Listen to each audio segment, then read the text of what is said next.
तरंगरमणीयजटाकलापं गौरीनिरन्तरविभूषितवामभागं नारायणप्रियमनङ्गमदापहारं वाराणसीं पुरपतिं भज विश्वनाथम। नमस्कार मित्रों, काशी दैवज्ञ मंच काष्टो डीएम में आपका स्वागत है।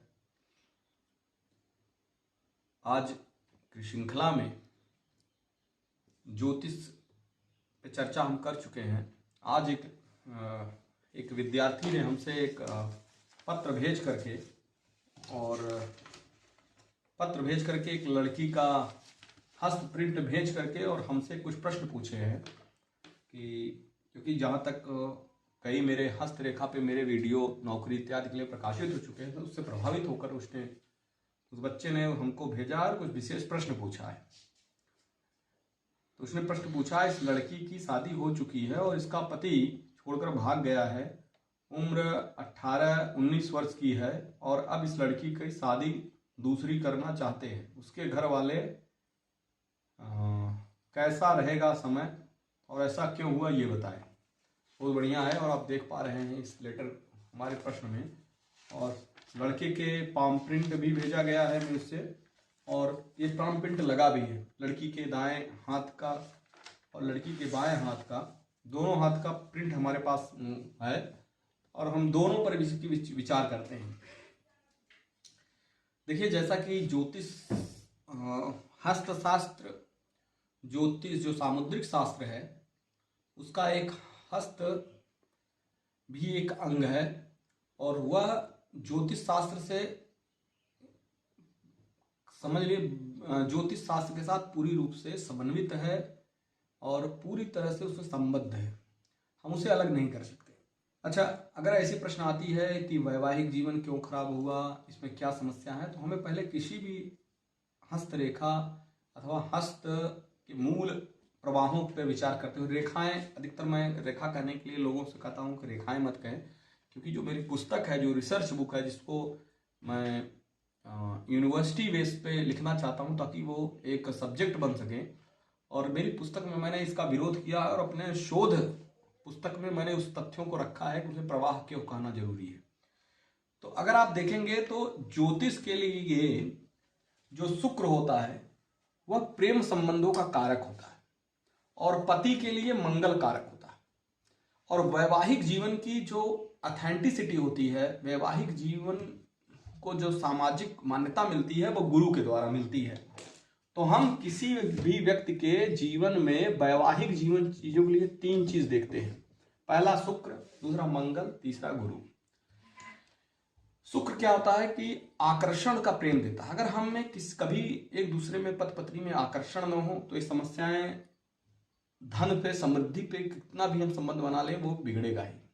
दूसरी बात, अगर उसका पति सही ना हो, क्योंकि मंगल प्रथम भाव का कारक है और वो सीधे दृष्टि सप्तम भाव को डालता है नरसिंह कुंडली में, इसलिए विभिन्न ग्रंथों में मंगल को बहुत आवश्यक माना गया है पति के लिए। दूसरा, बृहस्पति किसी वैवाहिक जीवन को एक मान्यता प्रदान करता है, इसलिए बृहस्पति नवम स्थान का कारक है। वहां प्रतिष्ठा होती है, सामाजिक मान्यता होती है, धर्म गुरुओं के द्वारा संस्कार होता है, इसलिए हम गुरु को भी मुख्य मानते हैं। अगर आप इस पूरे पाम को देख पा रहे हो तो आप देखेंगे कि इस लड़की का शुक्र बहुत ठीक ठाक है। शुक्र पे कोई भी ऐसी स्थिति नहीं है कि जिसे हम कहें कि शुक्र के कारण इस लड़की का क्यों लड़का छोड़ के भाग गया है। लेकिन अगर आप देखें, अगर आप ध्यान से देखते हो तो मैंने कई बार बताया है कि जो आड़ी रेखाएं होती हैं, ये रेखाएं शुक्र का द्योतक है। जब भी हथेली में इतनी शुद्ध साफ रेखाएं निकलती हैं तो ये शुक्र का द्योतक है, और अगर ये ऐसे ऊर्ध्वाकृत में हो तो ये गुरु को प्रस्तुत करती हैं। 2 बातें एकदम स्पष्ट आप जान लीजिए कि जब भी हम हथेली में देखेंगे तो जब ऐसी स्पष्ट बिना कटी छटी रेखाएं ऐसे आए तो हम उसे शुक्र मानेंगे, और जब ये ऐसे ऊर्ध्व रेखाएं मिले तो हम इसे गुरु मानेंगे।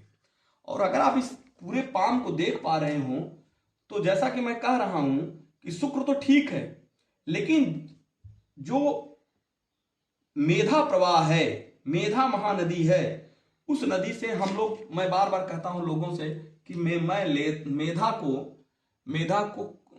मेधा स्थान से पंचम नवम का विचार किया जाता है।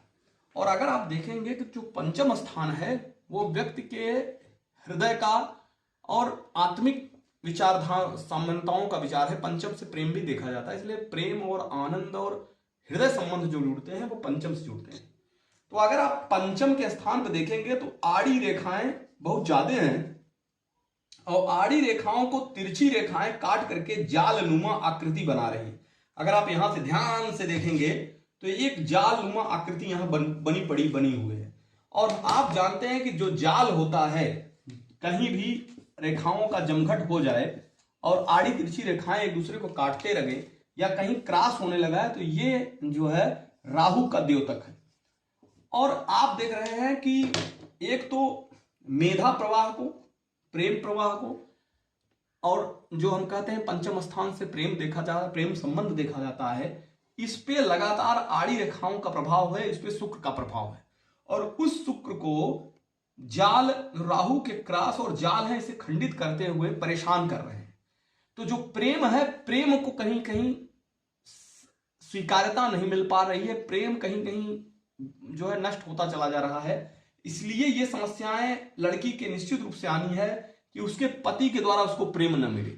और ये समस्याएं यह लड़का भी भेजा है कि इसकी कुंडली में लड़की का पति छोड़कर भाग गया। पति अगर आकर्षण से आबद्ध होता पत्नी से तो वो कभी छोड़ के भागता नहीं, लेकिन वो छोड़ के भाग गया है। उस पति का तो हमारे पास काम मिला नहीं कि वो क्यों भाग गया, उसके पीछे हम बाद विचार करेंगे। लेकिन लड़की के जो हृदय के जो स्पंदन है, जो पंचम का स्पंदन है, जो प्रेम का स्पंदन है, जो मौज का स्पंदन है, वो स्पंदन इस लड़की की हथेली में कमजोर पड़ गया। क्यों कम पड़ गया? क्योंकि शुक्र पे आड़ी रेखाओं पर राहु के प्रभाव ज्यादा हो गए। अगर आप स्पष्ट देख पाओगे तो ये स्थिति स्पष्ट दिख रही है प्रथम दृष्टि में। और दूसरी दृष्टि में अगर आप देखेंगे तो एक जब भी पाम लिया गया ये भाग कटा हुआ है, और जब ये भाग कटा हुआ है तो जो इसका स्वस्थ जो है आक्रामक मंगल है, जो मंगल है वो मंगल अपनी अपनी भूमि खो रहा है। मतलब इसका पति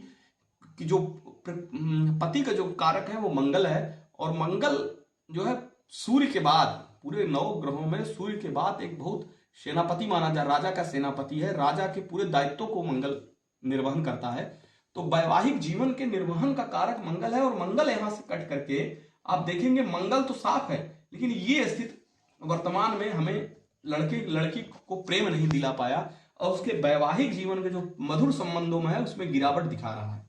अगर हम ये दाएं पृष्ठ को छोड़ दें तो, क्योंकि मैंने बताया मंगल पति का कारक है, और मंगल का जो भाग है वहां डेबिलेटेड स्थिति में है, और डेबिलेटेड होने के कारण, डेबिलेटेड इन द सेंस नीच स्थिति में होने के कारण, वो मंगल प्रतिकार नहीं कर सका, पत्नी को स्वीकार नहीं कर सका, क्योंकि मंगल तो सिर्फ एक आक्रामक स्थिति है, वो सौंदर्य पे मुग्ध हो जाता है, लेकिन यहां उस सौंदर्य और हृदय का स्पंदन को उसने स्वीकार नहीं किया। प्रथम दृष्टि में आप स्पष्ट देख सकते हैं। और द्वितीय दृष्टि में अगर मैं दूसरा पाम लगा दूं यहां, और ये बाएं हाथ का पाम है, और आप बाएं पाम में भी देखेंगे तो इस स्थान पे मंगल तो है, लेकिन एक जो शुक्र की रेखाएं हैं यहां भी आकर उस पंचम स्थान को आड़े तिरछे से व्यवधान उत्पन्न कर रही हैं।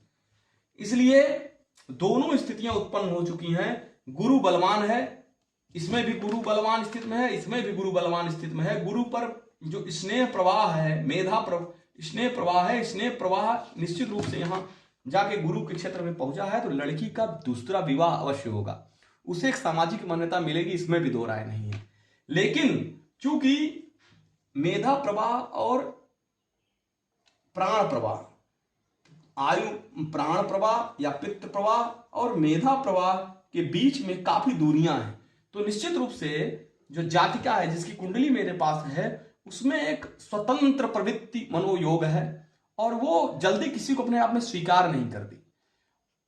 उसको स्वीकार करने में लोगों को, ज्ञान के मामले में, लोगों को मामले में वो अचानक अंधविश्वास नहीं है, अंध प्रवृत्ति नहीं है, थोड़ी प्रशासनिक महिला है। इसलिए इस लड़की के साथ ये समस्या आ जाएगी कि उसे अपने पति को जल्दी स्वीकार करने में भी दिक्कत आई, जिसके कारण उसका पति उसको रिजेक्ट कर दिया है। और ये समस्याएं मात्र तब आती हैं जब जब ये आकृति राहु बलवान होने लगता है, जब भी राहु बलवान होगा तो यहां जगह अपने आप इन दोनों का संयुक्त नहीं।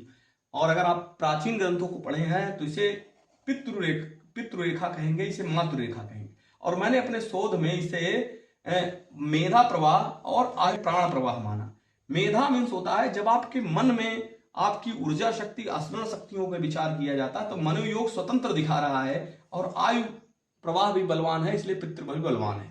तो इस जिसकी कुंडली है, इस प्रवाह में पितृ और मातृ दोनों प्रवाह अलग अलग हैं। तो कहीं न कहीं इस लड़की के जो माता पिता भी हैं और जो परिवार है वो भी थोड़ा डोमिनेटेड बॉडी है, इसलिए कहीं न कहीं लड़का डर के और इस लड़की को प्रताड़ित करने से अच्छा है इसको रिजेक्ट करके भाग गया। नहीं तो कभी कभी हम लोग देते हैं विवाह होने के बाद थोड़े दिन तक असामंजस्य की स्थिति थोड़ी बहुत चलती है, लोगों में एक दूसरा गिला शिकवा होता है, गिला शिकवा को बैठ के कुछ लोग निपटाते हैं, लेकिन यहां ऐसी स्थिति नहीं आ पाई। चूंकि मंगल के ये यहां देखेंगे गुरु है, इसलिए इस बच्चे को मैं स्पष्ट कह के भेजूंगा कि ये इसका विवाह अवश्य होगा। और विवाह कब होगा इसके विषय में मैं फिर कभी बताऊंगा। लेकिन जो ये विधि है अगर आपको है तो सिंपल से नियम याद कर लीजिए कि हमें किसी भी वैवाहिक जीवन देखने के लिए शुक्र मंगल और गुरु अति आवश्यक है। और ये छोटी और इसका एक प्रश्न और है कि अब जीवन कैसा बीतेगा।